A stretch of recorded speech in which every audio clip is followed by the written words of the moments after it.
What is going on, everyone? This is Darius from Auto Fair Nissan here, and today we're going to be taking a look at this 2023 Leaf SV Plus in silver.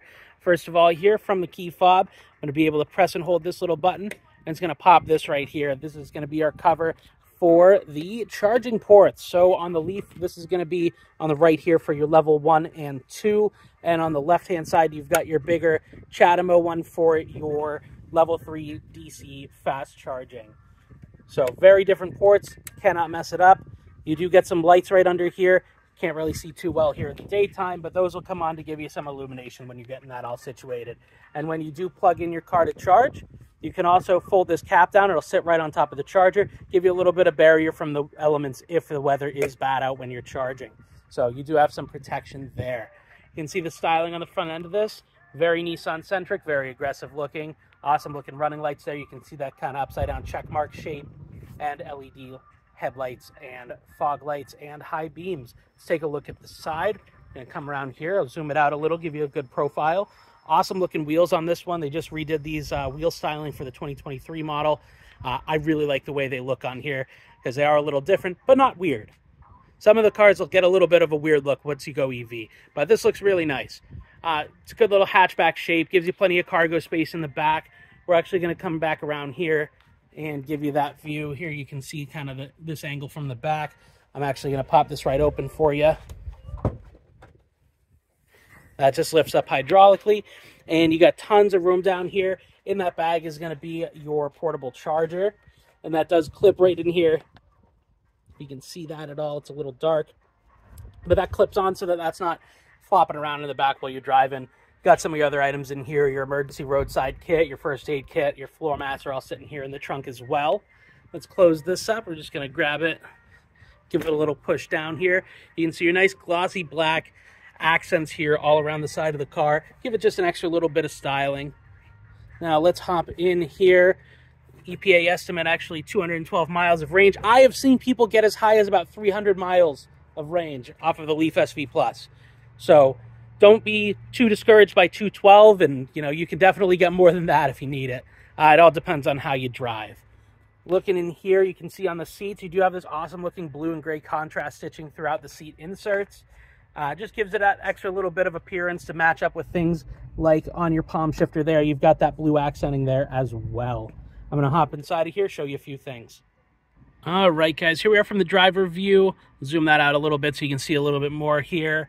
On your steering wheel, you're going to have all your controls for your middle screen here, your advanced drive assist display, so you can cycle through some of your screens and settings all throughout here with the left, right, up and down arrow keys. So you can see there, it's showing 206 miles of range on 94%. But if I turn the AC off, you're going to see that jump up 273 miles. So well above the EPA estimate. Now, does that mean that I would suggest not using your air conditioning when it's extremely hot out? No.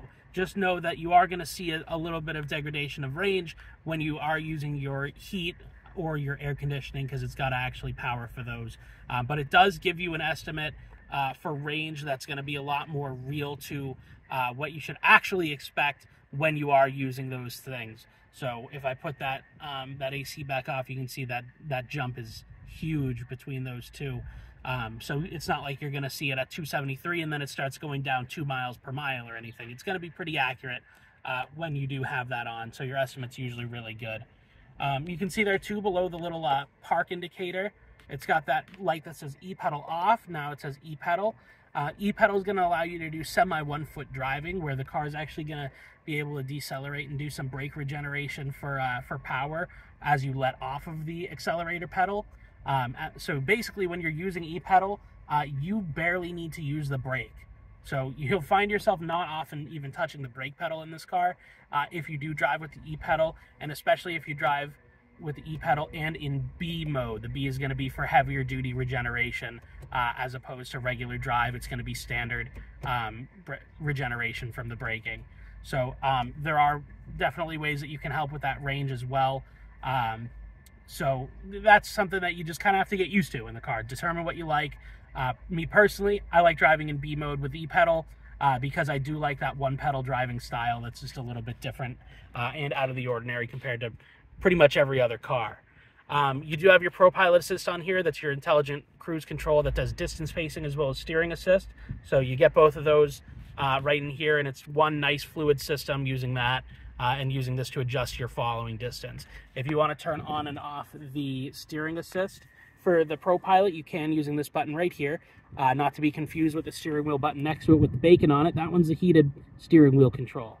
So you do have that heated steering wheel as well as your heated seats down here on the dashboard in front of your shifter area. So high and low for driver and passenger respectively. Next to your Type C and Type A USB ports. That'll be good for charging as well as for Apple CarPlay and Android Auto. So that will broadcast right here onto your touchscreen. If you're not using that, you do have the car's built-in navigation as well as, let me make sure that's not blasting on us. There we go. As well as you're going to have your regular music, Sirius XM, Bluetooth controls, all that stuff in here, as well as go back to your map so you can see that. So very convenient. Press that camera button. It's going to show you, that's your front view right there and your overhead view so you can see all around the car. I'll actually put my hand out the window. You should be able to see that a little bit moving there in the reflection. And you can see that car going by on the screen there as well.